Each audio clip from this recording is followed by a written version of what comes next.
হৃদয়ে রক্তক্ষরণ হয়।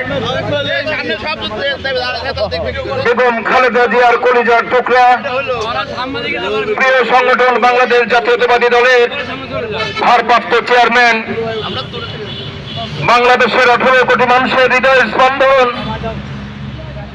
জনাব তারেক রহমানের বিরুদ্ধে কটূক্তিমূলক কথা বলা প্রতিবাদে আজকের এই প্রতিবাদ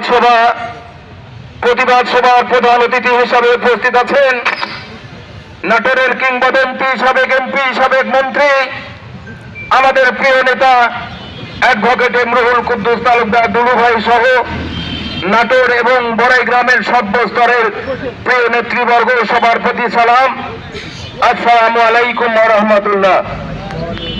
এখানে উপস্থিত আছেন প্রিন্ট মিডিয়া, ইলেকট্রনিক মিডিয়া, যেনাদের লেখনের মাধ্যমে এবং প্রদর্শনের মধ্য দিয়ে আজকের এই প্রতিবাদ সভা বাংলাদেশে ভৌগোলিক সীমারেখার মধ্যেই সীমাবদ্ধ থাকবে না, পৃথিবীর আনাচে কানাচে পথে প্রান্তরে শহর বাজার গঞ্জে 800 কোটি মানুষের দৃষ্টিগোচর হবে, কর্ণগোচর হবে জাতির মুক্ত বিবেকের প্রতীক সুজন সাংবাদিক ভাইরা। প্রিয় ভাইরা, বেশি কথা বলবো না। বাংলাদেশ জাতীয়তাবাদী দল গণতান্ত্রিক দল, গণতন্ত্রের মধ্য দিয়ে বিগত দিনেও আমরা পথ চলেছি, আগামী দিনেও আমরা পথ চলতে চাই। সিদ্দিকুর রহমান পাটোয়ারি অনেকে এমপি বলে, আমরা এমপি বলি না। উনি বিনা ভোটে এমপি হয়েছেন।